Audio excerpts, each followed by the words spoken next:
الرحمن الرحيم الحمد لله رب العالمين وبه نستعين على أمور الدنيا والدين ومركل iyo barnaamijkeeni xogororsi gaar ahaan qaybtiisa koobida iyo gorfeynta buugta waxaynu maanta faalayn doonaa buug la yiraahdo From Third World to the First saddexaad ilaa adduunyada koowaad ciwaanku saas uu dhigan yahay gadaal baan markaa ka sharaxi doona qaabku yahay sidoo noqonayo buug waxa soo saaray Liu ninka la yiraahdo waa nin markaa ahaa رئيس الوزراء دالك سنغافورة انتي ودا حيسي كوني سغال بقول لحدنكي إلا كوني سغال بقول سغاشنكي وقراوين هو حكوبرتي دلكيس وحبرشدي أساسي هذه تدوسي قصرة هرجع جامعة وحوت جاي مقالة لندن هالكاس أيوم مركا قاطي دقالة كبرتي سدوا كلا شرط يجوا وحيابها الله متكاو برتي وهو رئيس الوزراء وجوري صومرة سنغافورة dalkaasi yar ee ku yaala marka qaaradda Asia qoraagu waa nin buug kala duwan oo dalkiisa horumarkeeda uu ku qoray ayuu waqti kala duwan soo saaray inta badan marka waa dadka lagu xasuusto xalka dadkoogeeni gudbiyaan umadaha kale ay u sheegaan qoraaga waxa weeyaan marka waxa loo yaqaan naanaysa aabihii dalka Singapore saddex buug baan inta aan arkay uu ka qoray dalkiisa kan maanta aynu falanqeyn doono iyo laba kale oo markaa waqti kala duwan oo qoray ka wuxuu soo saaray sanadkii 2000 ayuu soo saaray oo ahayd waqtigii uu ka degay ra'iisul wasaarnimada iyo waxyaabaha la midka taasina waxa ku tusinaysaa qofka haduu yahay qof yaani siyaasi weyn ama dadka wuxuu qabtay ama ummadeen badan hagay markuu xilka ka dego wax qurux badan inuu buug isagu isku qoro waliba laga qoro maaha inuu isagu isku qoro weey inta badan waxyaabaha aynu Soomaaliyeed ku liidano weey aynu qoraaga markaa ka qaadan doono hadaynu buug soo laabano buugan qoraaga wuxuu soo saaray sanadkii 2000 ciwaankiisu waxa weeyaan From Third World to the First waxa weeyaan wadan burbursan oo dib u dhacsan oo markaa haysanin aqoonsi oo ka tagaya dhinacii adduunyada saddexaad oo wadankii oo gaaraya markaa horumar iyo barwaaqo iyo dawladnimo iyo waxyaabo markaa wanaagsan gaaraya ayuu buugu ka waramaya waxaana qoray ninka ra'iisul wasaaraha ahaa muddada ugu dheerna ahaa prime ministerka dalkaasi Singapore dalka Singapore waa dal yar oo naqan oo kooban oo dad aad u kooban ay ku nool yihiin wuxuu ka go'ay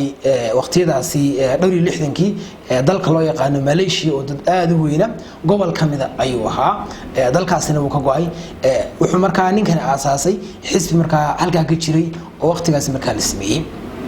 wax markaa isweydiinta madax weyn dalka yar naqan bila aqoonsiga ee dalka go'ay sidoo horumarka inta la ku gaaray oo adduunyada saddexaad uga tagay adduunyada koowaad uu noqday taas uu buuga ku falanqeynaya waxa isku dayi doona laba aragtiyood oo waaweyn inaan soo gudbiyo qoraaga uu sheegayo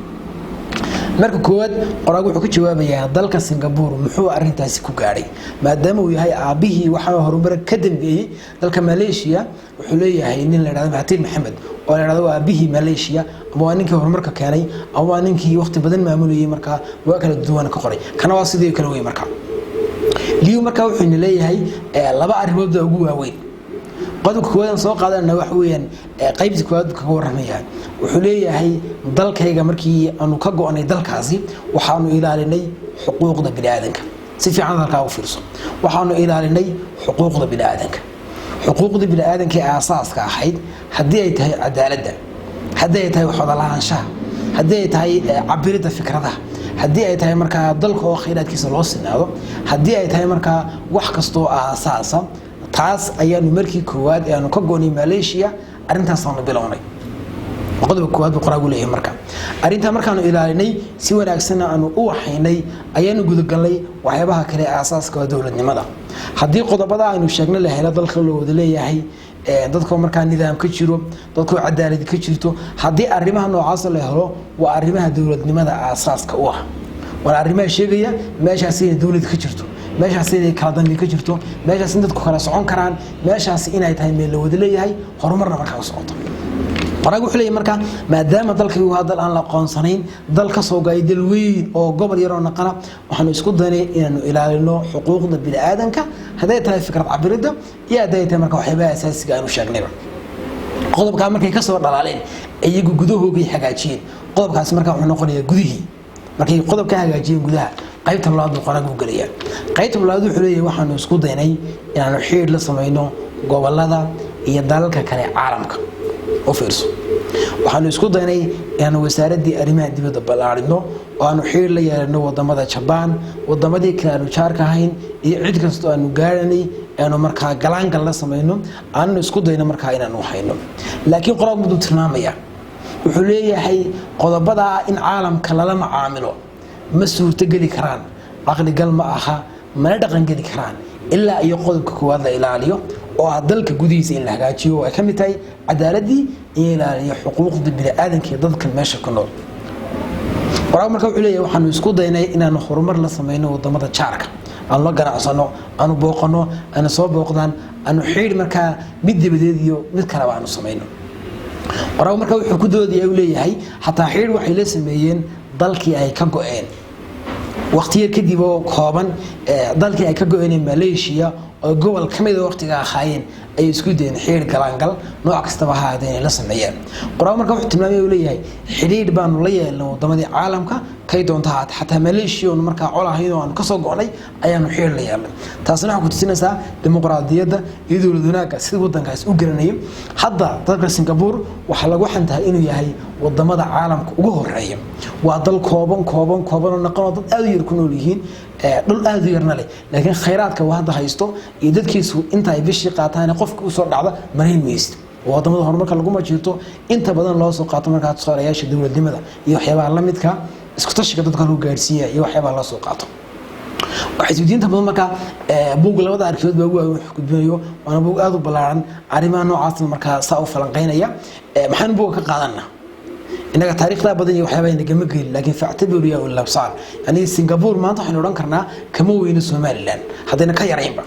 hadana markay gaadhay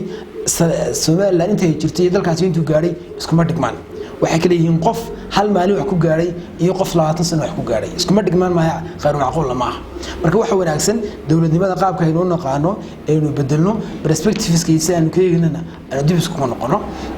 dhowr qodob oo marka shakhsiyan inuu ka qaadan karno buuga waxaan ka qaadan karnaa waxa ka in xuquuqda dadka la ilaaliyo oo meesha biiska ama asaaska ay tahay lambar 2 waxaan ka qaadan karnaa in dadku isku tashado iyagu ay isku dayaan dhexdooda in la mideeyo dhexdooda in la heshiisiyo dhexdooda in arrimaha noocaas la keeno markaas ayaa lagu fikir karaa in waxyaabo kale la sameeyo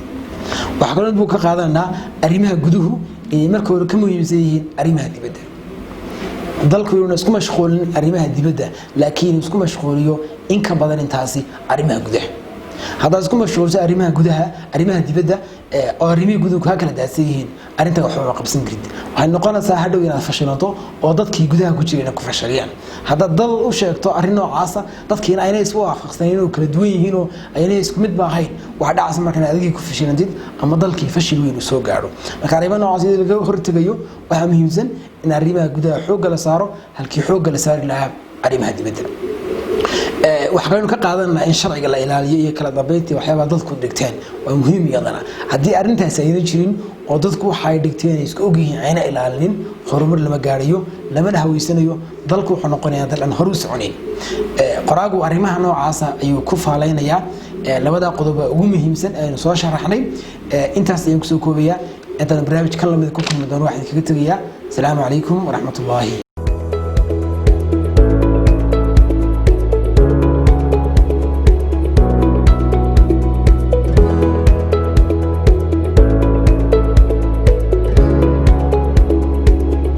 adoo suuqiyo sayra joogiyo adoo subaxii salaadaha hore sariirta hurdada siru jiifoon weli sara kicin saqda dhexe iyo duhur saafiya saacadoo idil sarif lacageedoo ku saacido oon ku siri haynsamow boodhari hayse seegina